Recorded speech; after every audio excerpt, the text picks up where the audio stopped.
El poder de la noticia.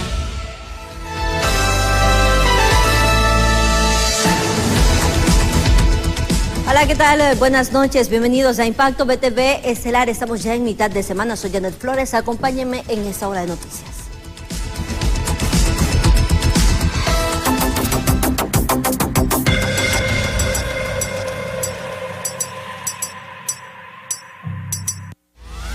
Y arrancamos con las informaciones y no tan buenas. Ve usted cómo las agresiones sexuales contra los niños en la zona norte del país no dan tregua. Recientemente las autoridades capturaron a un hombre de 30 años sospechoso de ser violador de menores en serie y que además generaba contenido material audiovisual de las agresiones. Esto con el fin de poder venderlas. Veamos. Este es el rostro de un presunto depredador sexual que fue capturado en las últimas horas en San Pedro Sula, acusado de ultrajar a su primo menor de edad. Pero además, la Policía Nacional decomisó una computadora y 3 memorias USB donde almacenaba videos de las agresiones que cometía, evidenciando que existen más víctimas, todas en edad infantil. Dio con la captura de un sujeto de 30 años, a quien se le acusa de los supuestos delitos de elaboración y utilización de pornografía infantil agravada, asimismo violación especial agravada y otras agresiones sexuales. Estamos hablando que según un allanamiento de morada ejecutado aquí en la colonia Fecitrán de San Pedro Sula, se pudo identificar mediante inteligencia policial de un hombre que estaría involucrado con este tipo de delitos, en donde él violaba, en este caso, a menores de edad y asimismo generaba productos audiovisuales para venderlos en redes sociales. La vulnerabilidad de los niños y adolescentes en el departamento de Cortés es evidente. Incluso la CENAF reporta un alarmante incremento en las denuncias por violaciones sexuales, de las cuales el 80% se cometen desde el núcleo familiar.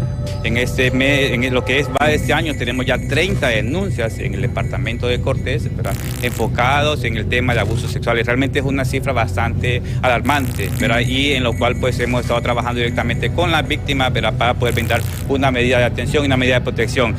Nos llama mucho la atención de que estos casos, pues el 80% de los casos que han sido reportados viene desde el núcleo familiar, o sea, son desde las personas cercanas a la familia que están cometiendo este tipo de abusos sexuales contra los niños y contra las niñas. Mientras que en la Sala Segunda del Tribunal de Sentencia en San Pedro Sula se emitió una tercera condena contra un presunto pastor evangélico que abusó sexualmente de varias niñas de 8 años en Santa Cruz de Yojoa. Este depredador sexual aceptó su culpabilidad y ahora deberá pagar más de 30 años de prisión. Con imágenes de Rigoberto Escobar, les informó Cintia López.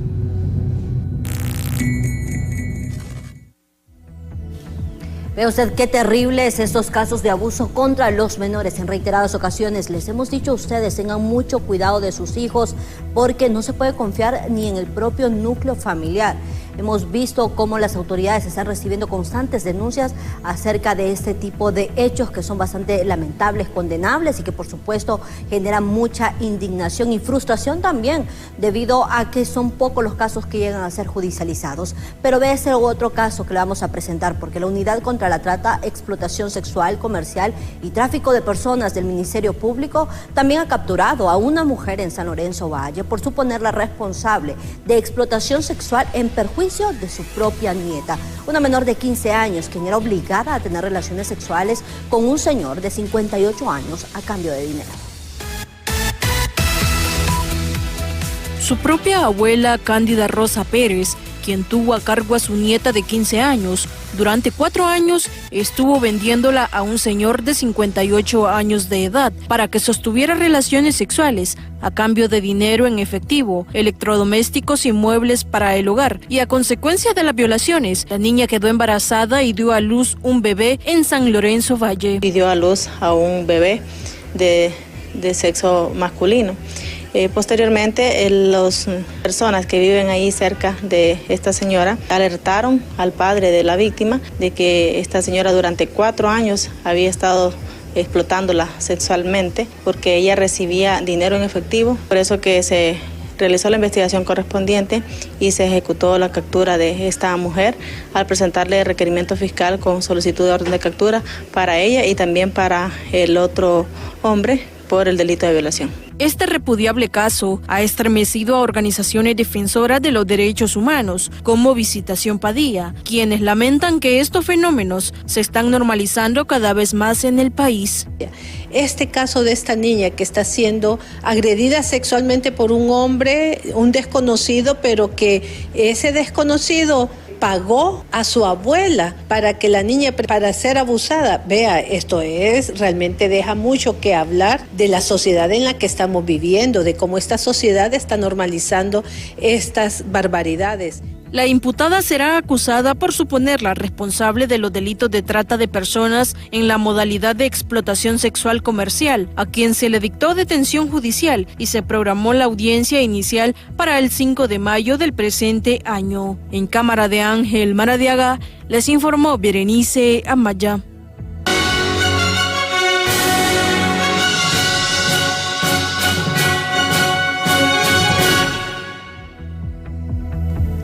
Le damos un giro total a las noticias. Los analistas y dirigentes políticos aseguran que será necesario que toda la sociedad hondureña se una para poder defender la democracia del país ante las intenciones del continuismo, por lo que surge también el interrogante de si será necesaria la creación de una coalición en el país.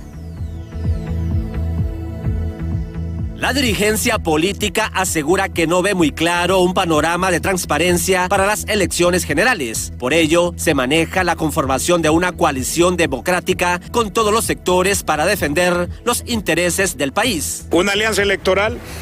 No es fácil mencionarle en este momento, pero sí es importante una coalición democrática, que los partidos políticos nos pongamos de acuerdo, en el Congreso Nacional que nos pongamos de acuerdo, en las instituciones en las cuales tenemos miembros, Partido Nacional y Partido Liberal, para defender la elección, para garantizar que vamos a ir a elecciones. También es importante hacerle un llamado a la Iglesia Evangélica y Católica que convoque, invite a todos los sectores políticos, sociedad civil, organizaciones, colegios profesionales, de poder establecer esta coalición. Los políticos de oposición aseguran que este gobierno pretende quedarse en el poder a pesar que no cuenta con la voluntad del pueblo hondureño. No, yo siempre he abogado por una alianza ciudadana, que todos los ciudadanos demócratas de este país formemos un solo bloque para vencer al partido de gobierno. Porque el partido de gobierno lo que representa es la antidemocracia. El partido de gobierno lo que en el fondo quiere traer es una dictadura de izquierda. Y nosotros tenemos que tener claridad que en los planes de Libre está la supresión de la libertad de expresión, la supresión. El presidente del Consejo Central Ejecutivo del Partido Liberal asegura que es muy temprano para hablar de una coalición partidaria. Sin embargo, pues sí vamos a coincidir con el Partido Nacional en lograr que hayan elecciones, porque nos preocupa mucho que Libre pretenda que no hayan elecciones después de lo que ocurrió el 9 de marzo en las elecciones internas. Por otro lado, pues con el respecto a la alianza, tampoco lo descartamos, iremos viendo, pero es un tema que lo tienen que decidir personalmente los candidatos de los partidos. Por su parte, el analista político Olvan Valladares asegura que es necesario que se conforme una coalición. Absolutamente imprescindible una coalición, pero no tanto entre los partidos políticos, es una coalición con la sociedad civil. No estoy hablando de ASJ, estoy hablando con la sociedad civil en general, sindicatos, gremios, iglesias, todo el mundo que crea en la democracia y que pueda estar percibiendo que hay un peligro grave de caer en lo que cayó Nicaragua y cayó Venezuela, que nos juntemos todos los hondureños de buen pensar y buen sentir y que acudamos precisamente a las urnas en un solo haz de voluntades. Valladares manifestó que espera que una luz divina ilumine a los políticos para que defiendan los intereses del pueblo y no sus intereses partidarios. En cámara, Jesús Sánchez les informó Luis Durón. Y por otra parte, la Unidad de Financiamiento, Transparencia y Fiscalización hace un llamado a todos los precandidatos que participaron en las elecciones primarias e internas del 2025 a presentar su informe financiero de gastos de campaña. Hoy, miércoles 30, pues termina ya el plazo para la presentación de estos informes. Hemos estado verificando y hemos tenido muy baja presencia o poca presencia de sujetos obligados o de ex precandidatos que participaron en el proceso electoral primario anterior. Como le indicaba, 5, 10 y 15 salarios mínimos, con el apercibimiento que en la primera sanción también tienen que presentar los 5 días posteriores. Si no lo llegan a presentar después de la primera sanción, 5 días después, pues ya se le acumula una sanción mayor de 100 salarios mínimos. Es decir, que aquellos precandidatos a la alcaldía pudieran sufrir sanciones de 105 salarios mínimos y para las diputaciones de 110 salarios mínimos. Cambiemos de tema porque el vicepresidente del Congreso Nacional, Hugo Noé Pino, reaccionó bastante molesto durante la sesión del Pleno debido a la baja asistencia de todos los diputados en la Cámara Legislativa, expresando que es una vergüenza la falta de compromiso que tienen ante sus funciones.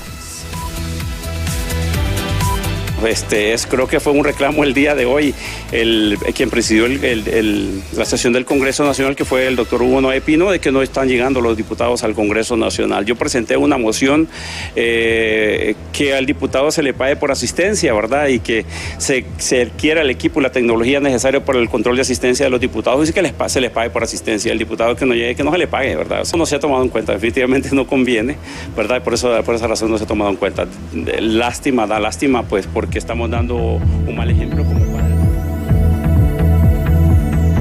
Bien, y esas eran las reacciones de un diputado nacionalista ante lo que dijo el vicepresidente del Congreso Nacional, a quien sí escucharemos en este momento.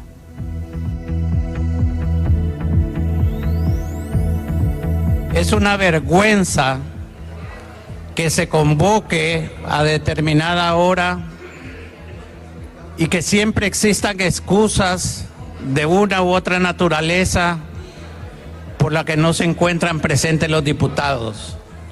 Somos 256 congresistas y tenemos que esperar horas para alcanzar el quórum de 65. Tengo que expresarles mi profundo malestar por toda esta situación que acontece y espero que haya una rectificación honrosa en lo que queda de esta legislatura.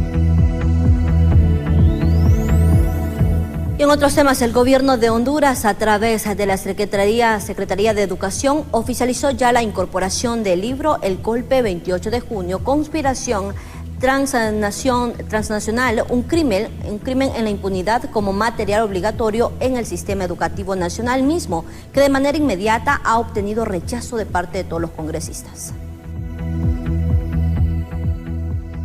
De preocupante y peligroso catalogaron miembros del Partido Nacional la intención de Libertad y Refundación sobre querer introducir la ideología política en la currícula escolar, haciendo que sea de manera obligatoria la lectura del libro llamado El Golpe. Es peligroso, es preocupante, y como hondureño, no solo como diputada, como docente, porque también soy maestra, como madre de familia, es preocupante hasta dónde está llegando el gobierno actual por introducir su ideología política, porque esto es querer introducir desde los centros educativos, desde adiestrar a los niños desde niveles escolares en su ideología política de izquierda. Por su parte, miembros del oficialismo han señalado que el querer incluir la historia sobre el golpe de Estado como historia del país es para mantener presente ese suceso entre las generaciones. El precisar acontecimientos como el golpe de Estado del 28 de junio de 2009 y tratarlo de articular con lo que aconteció precisamente con el proyecto morazanista que fue desmontado en 1842, yo lo entendería en mi condición de profesor de ciencias sociales y de historiador social, de que es un paralelo que se edifica para comprender cómo los injerencismos del siglo XIX siguen vigentes en el siglo XXI. En la publicación del diario oficial La Gaceta del 24 de marzo, quedó plasmada la orden a la Empresa Nacional de Artes Gráficos, el proceder a realizar las acciones necesarias para la impresión del libro El Golpe 28, Conspiración Transnacional, un crimen en la impunidad, del expresidente Manuel Zelaya Rosales. En cámara de Marvin Andino, les informó José Luis Castellanos. Hacemos la primera pausa comercial, pero al volver le comentamos que los economistas reprochan que el gobierno no tiene un plan para minimizar el impacto arancelario. Ya volvemos.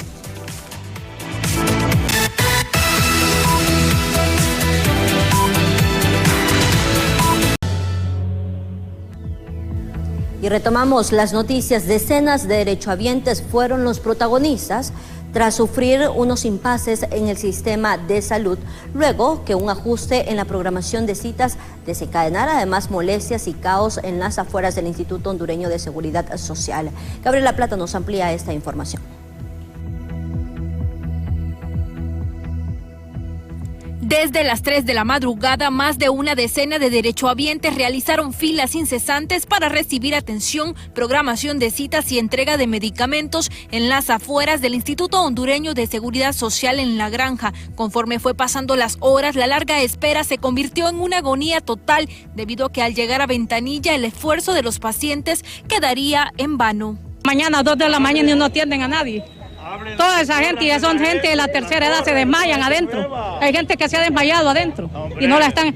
Nosotros, que este señor, yo tengo una semana a estar viniendo y no lo atienden a uno. Medicina. O lo venimos y dicen no hay. Y venimos a perder tiempo desde las 5 de la mañana haciendo fila. Cuando uno llega allá a la ventanilla no hay. ¿Qué le piden? El corazón no hay, para la presión no hay. Cardicetan no hay nada. Ahorita vengo, digo de preguntar de la farmacia y no hay nada. Solo se dice no hay. Y que las citas están al día. Imagínense cómo es posible que esta gente esté aquí desde las 3, 4 de la mañana haciendo fila y que le vayan a decir a uno en la ventanilla que no hay cita. Es una grosería. Es necesario que las autoridades del Seguro Social pongan orden para las entradas, principalmente de los de la tercera edad. Tal vez les dé el pulmón, ahí se lo van los de corbata a robar más, pidiendo aumentos para nada, porque a uno le quitan el seguro, siempre le cobran que no trabaje. Y mire, 3 días de estar viniendo. Como una situación catastrófica, han catalogado lo ocurrido miembros de la Junta Interventora del ISSST, agregando que la crisis generada en la programación de citas y atenciones se debió a un impasse administrativo y salto de medidas que se tienen previstas para evacuar la acumulación de las mismas. No sé cómo, no sé quién, dio una contrainstrucción sin autorización de la Comisión Interventora y le dijeron a la gente que hoy se iban a abrir las agendas médicas para el mes de junio. Eso inevitablemente provocó esto que hoy ocurrió, que es una vergüenza, es una cosa muy penosa. Pedimos disculpas a los derechohabientes. Esto no tenía que haber pasado y no va a volver a pasar. Y por tanto tenemos que deducirle responsabilidades a quien ocurrió.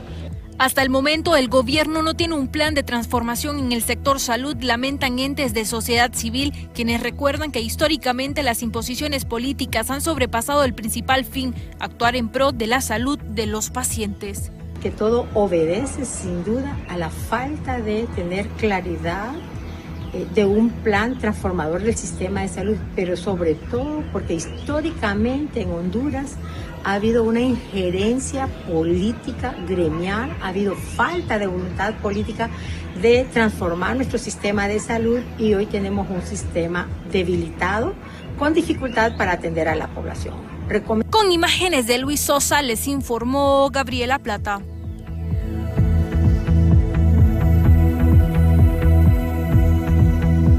Y siempre en este tipo de noticias, el diputado nacionalista Ramón Carranza ha cuestionado el fracaso de la licitación para la compra de medicamentos, tachándolo de una corrupción que está hundiendo al sistema sanitario. De hace meses, diferentes sectores, tanto de la sociedad civil, políticos, habíamos señalado de que esto se iba a dar, de que a un momento dado se iba a decretar fracasada y se iba a dar lo que son las compras directas, lo cual deja una estela de duda tanto en la calidad y en los precios. Es incomprensible de que empresas que han estado participando en estas licitaciones, el día de ahí hubo un dictamen donde las deja fuera y no participan. Empresas reconocidas. Además, esta fallida licitación en la compra de los medicamentos está siendo cuestionada por otros miembros de la oposición, quienes dejan entrever las dudas sobre qué existe detrás de todo esto, al punto de verlo como un posible acto de corrupción que algunos grupos también se podrían beneficiar. una licitación fracasada, imagínese usted. Pero la pregunta es, ¿qué hay detrás del fracaso de una licitación? ¿Por qué únicamente se adjudicaron 1.000 millones? ¿Qué es lo que pasa? Es que las compras directas benefician a un sector específico. Entonces uno se pregunta, ¿a quién van a beneficiar con compras directas? ¿Qué empresas están detrás de la compra directa? ¿Qué funcionarios están atrás de esta empresa a quien seguramente le van a asignar las compras directas? Esta es la realidad. Y lo más condenable es que las compras directas no garantizan la calidad del medicamento, no garantizan medicamento eficiente, no garantizan abastecimiento total de medicamento, generan falta de transparencia y es una llave de la corrupción. Y en otro ámbito de noticias, en las últimas horas, la Sala Constitucional ha admitido a trámite el recurso de amparo a favor de los bienes de Juan Antonio Hernández y su esposa Miriam Vanessa Cruz Sierra. Trámite que se está siguiendo en la Sala de lo Constitucional. Es importante aclararles y aclarar a la ciudadanía que casi el 100% de lo que se interpone ante la Sala Constitucional se admite al trámite correspondiente, y esto es lo que se está ocurriendo en este momento. A menos que haya un defecto en el escrito, entonces se rechaza y se manda a subsanar, pero para admitirlo siempre. En ese sentido, entonces, en realidad no hay por qué hacer tanta alarma de una admisión, porque simplemente la recepción del escrito para admitirlo al conocimiento de los magistrados. En efecto, hay un recurso de amparo que fue interpuesto y que está recurriendo sobre una decisión de la Corte de Apelaciones que conoció un expediente en relación a lo que fue resuelto en su momento por el Juzgado de Letras de privación de dominio de bienes de origen ilícito en relación a este expediente que se sigue por los bienes del ciudadano Juan Antonio Hernández Alvarado. No existe ninguna suspensión del trámite, no existe ninguna suspensión del proceso.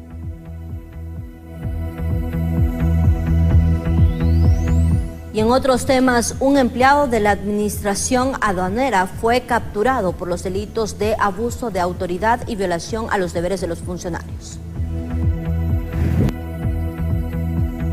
Se ha logrado ejecutar una orden de captura por el delito de violación de los deberes de los funcionarios en la colonia Cablotales, a la altura del puente que conduce a Ticamaya, aquí a San Pedro Sula Cortés, en contra de un funcionario que trabaja en la Administración Aduanera de Honduras, producto de las investigaciones que se vienen realizando desde el año pasado, debido a indicios que dan con el hecho de beneficiar a ciertos comerciantes para evitar el pago de las tasas arancelarias correspondientes. De hecho, hay otras detenciones anteriores realizadas en septiembre y octubre del año pasado que están conexas a este caso. Sí, con este tipo de acciones pues se ve perjudicada la hacienda del Estado y al realizar, valga la redundancia, este tipo de acciones, aparte de contrarrestar, se previene que otras personas que ya estén participando se abstengan. Mientras tanto, atención padres de familia, ya no tendrán que salir del hospital para poder inscribir a sus hijos. El Registro Nacional de las Personas ya opera dentro de Leonardo Martínez Valenzuela, donde nacen más de 8,000 bebés al año. Con más de 30 partos diarios, esta medida agiliza trámites y garantiza además la identidad desde el primer respiro. Porque de esta manera nosotros evitamos ese subregistro o que se presenten esas personas, esos niños o ya adultos, de que no tienen un registro de identificación, un documento de identificación nacional. Pero esta opción nosotros ya la teníamos, se hizo una reestructuración, una remodelación de las instalaciones para hacerlas un poco más cómodas, más accesibles, para dar una atención más personalizada, como nosotros hemos podido constatar. Y estamos en pláticas para que se pueda ampliar el horario. Nació un día sábado y por ende nos dijeron que teníamos que regresar hasta el lunes. No había podido venir por trámites de trabajo, entonces ahorita que es mi día libre me vine a reconocerlo aquí, porque en otros lugares creo que es un poco más complicado. En cambio aquí creo que el proceso es un poquito más rápido. Bien, mientras tanto, con 4.3 millones de dólares, el aeropuerto Villeda Morales instala ya 4 nuevos puentes de embarque. Esta inversión agiliza las operaciones y mejora la experiencia de los pasajeros como parte de una esperada modernización en este lugar. Bueno, alrededor de los 4 puentes de embarque redondó en los 4.3 millones de dólares. Son equipos totalmente nuevos, es una tecnología mucho más avanzada de los puentes antiguos que teníamos en la terminal aérea. Tienen lo que son aires acondicionados, el equipo para poder realizar la aproximación a la aeronave es de tecnología de punta, lo cual pues ya con la instalación de la primera posición que ya la tenemos habilitada, pues hemos tenido una muy buena reciprocidad tanto de los usuarios, las aerolíneas, con este tipo de equipamiento y que hay que recalcarlo, se desplaza a la demás terminal. Elevadores, gradas eléctricas, bandas para equipaje, todo eso va dentro de la transformación, que son equipos totalmente nuevos que se reemplazan dentro del terminal aéreo de San Pedrano.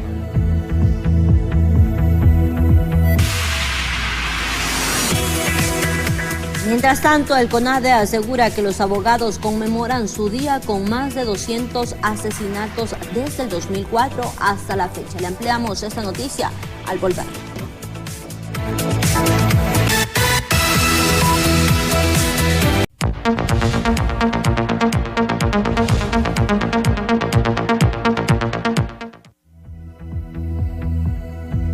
Gracias por continuar con nosotros. Seguimos, por supuesto, informándoles de lo que sucede en el país y usted nos puede seguir a través de nuestras redes sociales para que también siga paso a paso de las noticias. Usted nos busca como BTV Somos Todos en Honduras. Y bueno, vamos a continuar también con las informaciones, porque vea usted cómo ya el boletín emitido por el Departamento de la Economía, esto de la máxima casa de estudios de la Universidad Nacional Autónoma de Honduras, ha revelado que el arancel del 10% interpuesto por el gobierno norteamericano a todos los productos hondureños dejará un impacto muy negativo en las exportaciones del país, por lo que lamentan que no exista un plan estratégico contra esta situación. La academia ha publicado un boletín sobre las repercusiones que dejará en economías como la de Honduras una imposición de aranceles en los productos de exportación por parte de los Estados Unidos, tomando en cuenta que en los primeros 2 meses de este 2025 el 44.6% de las nuestras llegaron al mercado norteamericano, por lo que este problema agudizará aún más el desempleo. Eso podría generar un impacto negativo en las exportaciones que podría derivar en una desaceleración económica para el país, así como se ha venido mencionando a través de diferentes organismos internacionales como el FMI y el Banco Mundial en torno a esa desaceleración. El siguiente punto es el tema del empleo, precisamente en los sectores que dependen directamente del comercio, y ya hemos visto casos como lo que sucedió con las camaroneras de la zona sur cuando se rompió relaciones con Taiwán. ¿Cuál ha sido el impacto que han tenido? Y es posible también que tengamos afectaciones en otros sectores como el sector maquilero textil, la parte precisamente de producción de arneses. El jefe del Departamento de Economía de la Universidad Nacional Autónoma de Honduras lamenta que el gobierno aún no tenga un plan de contingencia que minimice el impacto negativo que dejará ese impuesto del 10% a las exportaciones nacionales. Y eso nos preocupa porque sabemos que ese tratado nos va a impactar en el comercio, en la inversión, en la generación de empleo, en el crecimiento económico, y vemos que no se está haciendo nada, ¿no? En un momento como este ya debería estar reunido el gobierno y la empresa privada definiendo estrategias para hacerle frente a esta situación. Sobre todo que estas reuniones tienen que ser promovidas desde el Ejecutivo, que es el que dicta y tiene la potestad de hacer las políticas públicas para contrarrestar los embates negativos que pudiera tener estas medidas en la economía nacional. El sector privado, por su parte, asegura que este gobierno durante toda su gestión se ha rehusado a reunirse con ellos. En este momento no hemos sostenido ninguna reunión, pero sí reiteramos que es sumamente importante que podamos trabajar en conjunto, podamos trabajar en equipo en los distintos temas que Honduras tiene pendientes, y uno de ellos obviamente es el tema económico. Según datos del Banco Central, en este año las exportaciones hondureñas hacia los Estados Unidos alcanzaron 901.9 millones de dólares y las importaciones del mercado norteamericano fueron de 960.7 millones de dólares, por lo que el déficit en la balanza comercial con su principal socio es de 58.8 millones de dólares. En cámara, Jesús Sánchez les informó Luis Durón. Bien, ya estamos a poco de que se lleve a cabo esa marcha del Día del Trabajador y los colectivos de mujeres de Honduras marcharán este 1 de mayo bajo las consignas de estabilidad laboral y también la aprobación de la Ley de Salud. Una de las demandas fuertísimas de las trabajadoras es la estabilidad laboral. Que el ministro del Trabajo garantice la estabilidad laboral a la población trabajadora. Que el ministro del Trabajo garantice dar respuesta a las demandas que han presentado las trabajadoras. Aquí hay trabajadoras que han presentado demandas, por ejemplo, las que suspendieron en Four Seasons desde el 2023, y han habido, creo, 3 suspensiones más. Y a estas alturas, desde el 2023, la Secretaría del Trabajo no ha dado respuesta a la oposición a la primer suspensión de 120 días. La población trabajadora está demandando a gritos la aplicación de la ley, la estabilidad laboral, la prevención de los riesgos profesionales y, por supuesto, la respuesta a sus demandas que han presentado ante el Seguro Social, ante la Secretaría del Trabajo. Mientras tanto, la Policía Nacional de Honduras ya ha anunciado que ese jueves 1 de mayo se va a ampliar un amplio dispositivo de seguridad desde las 4 de la madrugada en Tegucigalpa, con motivo de las movilizaciones por el Día Internacional del Trabajo. El director de la Dirección Nacional de Vialidad y Transporte, el general José Adonai Hernández, ha detallado que más de 1.500 funcionarios de la Secretaría de Seguridad serán los desplegados a lo largo de la ruta de la marcha, que iniciará ya en el barrio La Granja y culminará en el Parque Central. Las autoridades informaron que el Boulevard Comunidad Económica Europea y todas las vías aledañas estarán cerradas al tránsito vehicular a partir de las 5 a.m. por motivos de seguridad. Se recomendó a la ciudadanía planificar con anticipación sus desplazamientos y utilizar rutas alternas para evitar contratiempos.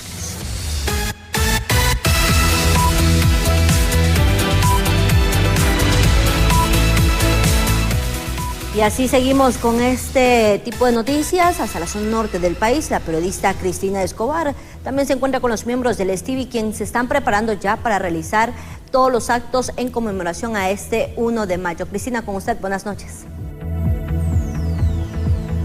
Buenas noches, licenciada. Así es, tal como usted lo ha mencionado a esta hora, pues miren, atrás de mí se encuentra un gran monstruo llamado así de la corrupción. Ya los miembros de STIVI se han estado preparando durante todo el día para poder marchar mañana 1 de mayo o 1 de mayo para ustedes realmente dar a conocer todas esas exigencias que tienen para esta marcha. Para eso pues estamos junto a Vidal Benítez, secretario general de la Junta Directiva Central de STIVI. ¿Es así, licenciado?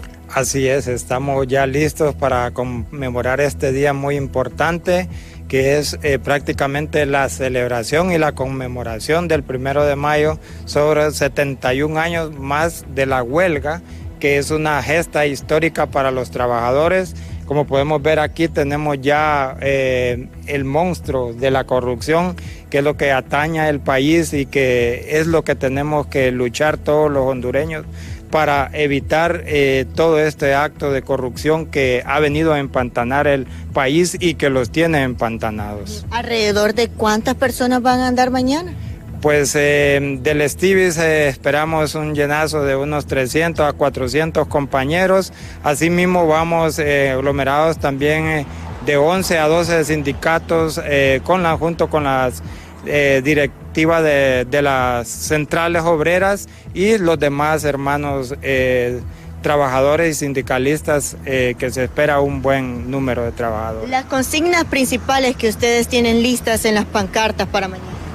Algo que llevamos en exigencia es el cumplimiento del contrato colectivo, que es muy importante, el que se acaba de firmar, que nos conllevó a una huelga histórica y patriótica.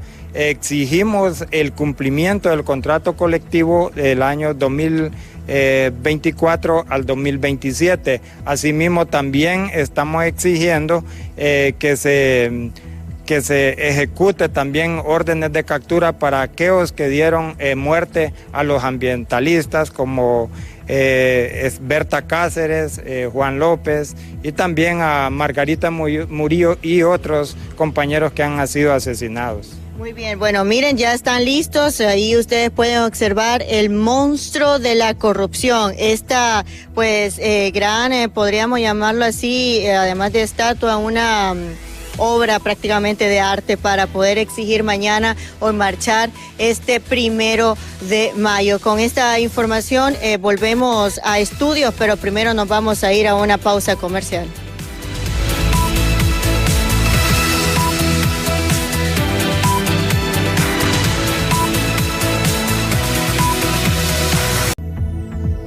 Gracias por continuar con Impacto BTV Estelar, y ahora les vamos a seguir informando acerca de lo que sucede en Tegucigalpa con todos los ex candidatos que participaron en estas elecciones primarias del país, y esto es porque ellos tenían que haber rendido las cuentas ya de los gastos que hicieron durante las campañas políticas. Sin embargo, muchos todavía no lo han hecho y tienen hasta la medianoche de hoy para poder realizarlo, si no se van a tener que someter a muchas multas. Berenice, con usted la información. Buenas noches. Muchas gracias, licenciada Janet Flores. Tal y como usted lo da a conocer, yo me encuentro ubicada desde la Unidad de Política Limpia, porque recordemos que hoy a las 12 de la noche vence ese plazo para que precandidatos a cargo de elección popular entreguen su informe de rendición de cuentas. Y es que recordemos también que el Congreso Nacional había extendido este plazo que ya había vencido. Sin embargo, hoy las autoridades han hecho el llamado para que puedan venir precisamente este día. Y como podemos observar en las imágenes, es poca afluencia de personas que se registra en estos momentos, tal y como lo habían mencionado los comisionados. Era bastante preocupante porque eran pocas las personas que se acercaron este día. Solo para confirmar, estamos en vivo para BTV. ¿Hasta qué horas estarán? Hasta las 12 de la noche. Hasta las 12 de la noche. ¿Y cómo se ve esa afluencia de personas? Muy poca, la verdad. Bueno, y aquí tenemos un candidato a cargo de elección popular. ¿Es importante realizar este proceso ante esta unidad? Sí, hemos venido porque hemos sido transparentes a lo largo de la vida. Sí, sentir, y pedimos a Política Limpia que si va a dar un paso de frente. En Guaymaca se dio algo inesperado, y lo digo porque me pudiera acarrear problemas, pero hemos sido limpios. La candidata que ganó sábado en la noche, hubo repartición de dinero de Sedisol, hubo más de 1.500 canastas de Sedisol, y yo le llamo a Política Limpia. Han llamado al funcionario, a Cardona, ya que su esposa va de candidata a diputada y salió una de las más votadas. Ajá, y ella sale con todo el dinero de Sedisol. Y mire, yo le voy a decir, yo participé y ando aquí porque es una obligación, pero yo me da asco el haber sido candidato, una persona transparente en mi vida. Me conocen todo el mundo por obras sociales, pero de mi dinero, de mi lucha, toda mi gente que me conoce. Pero cuando llegan en la noche, llegan con esas grandes cantidades de dinero a comprar al día siguiente votos a 4.020 lempiras, una canasta. Mire, tenemos todas las pruebas, pero ¿qué hacemos? Y vivimos en un país en donde las instituciones, fíjese que el propio Tribunal Superior de Elecciones tiene un documento en donde queda terminante prohibido 60 días antes de las elecciones hacer gastos públicos para un candidato, y como este señor de Sedisol inundó todo el país, ¿y quién hace nada? Nadie. Yo más bien he sido llamado públicamente a la presidenta Xiomara Castro de Zelaya, que por la transparencia en el Partido Libertad y Refundación debió vérsele cancelado en su momento porque incumplió. Ahora los miembros del tribunal Superior de Elecciones, ¿por qué permitieron? ¿Por qué permiten todo esto? Entonces le da a entender que cuando uno participa honradamente, transparentemente, y cuando al momento de las elecciones pasa este tipo de situaciones, nadie va a querer participar en política. Yo agradezco, los jóvenes me han atendido grandemente, mi compañero Escoto me trajo, me dijo, Ramón, vamos a andar para que des la información, está la documentación. Mire, es triste para un pobre venir a presentar recibos, mire, recibos de 500 lempiras, 500 lempiras, 500, mire, todo, y verse en la noche inundado de dinero al día siguiente. Guaymaca es una alcaldía que es peleada, porque el negocio de la madera está a la vuelta de la esquina y hay gente que quiere seguir. Yo siento que no vamos a seguir adelante con este tipo de situaciones. Los muchachos me han atendido grandemente, pero mire, es una tristeza llegar a Política Limpia y saber de que fueron millones tras millones los que gastó el movimiento 28 de junio, atropelló a todo mundo de los demás movimientos y ya llamaron a la candidata esposa del ministro de Seisol a rendir cuentas a este edificio y decirle por qué ella inundó de dinero de Seisol. Aquí están los documentos. Bueno, muchas gracias ya. Bueno, muchas gracias. Ya hemos escuchado algunas declaraciones de algunos candidatos que andan dejando precisamente este día este informe y como podemos observar en las imágenes, hasta estos momentos bastante vacío precisamente aquí en las instalaciones de la Unidad de Política Limpia. Regreso con usted, licenciada Janet Flores, al estudio central. Buenas noches. Buenas noches, gracias Berenice Amaya por esa información. Ahora bien, vamos a cambiar de tema. Los abogados conmemoran su día en medio de un alto índice de violencia que hace a esta profesión una de las más peligrosas al momento de ejercerla en Honduras. Veamos. Según un informe investigativo del CONADE, desde el 2016 al 2024 se logró recepcionar más de 250 denuncias de amenazas sobre desplazamiento forzado y de muerte hacia profesionales del derecho. De estas, el 85% fueron ejecutadas en un lapso del 2004 al 2025. Las muertes violentas de profesionales del derecho. Entre el 2004 y lo que va del 2025 estamos hablando de alrededor más de 200 profesionales del derecho los que han perdido la vida en circunstancias violentas en el país, muchos de ellos, y esa es la preocupación más grande, muchos de estos casos en la impunidad. Estamos hablando de arriba del 85% de los casos, y esto ha ocurrido en 14 departamentos del país. Han sido escenario de muerte violenta de profesionales del derecho. Los departamentos que actualmente expulsan el mayor índice de violencia hacia estos profesionales son Valle, Choluteca, Olancho y sobre todo Francisco Morazán y Cortés con el 75%. Vienen clientes, nos piden que les defendamos en X o Y situación, tiene que ver con narcotráfico, tiene que ver con asesinato, bueno, nosotros en el ejercicio de la profesión hacemos eso, la parte que es acusada de tal o cual hecho y nos toca defender al afectado. Y si ganamos, entonces hay de parte del demandado una actuación de repente diferente, él o sus familiares, y va a pegar donde el profesional. Bajo este contexto, los abogados celebran su día en un escenario enmarcado en violencia criminal. El Colegio de Abogados ahora tiene inclusive hasta una reunión, pero ojalá que tomen en cuenta como un tema de agenda la situación de la persecución y la muerte de abogados en el país. Desde la plataforma del COLE les hemos ofrecido nuestro apoyo a los abogados, a los periodistas, en sus diferentes organizaciones gremiales. ¿Sabe por qué?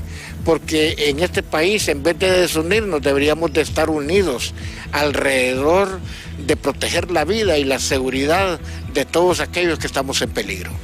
La profesión de Derecho es humanista y en Honduras conlleva muchos riesgos al punto de no contar con una verdadera condición de seguridad enlazada a salvaguardar la integridad física y la vida.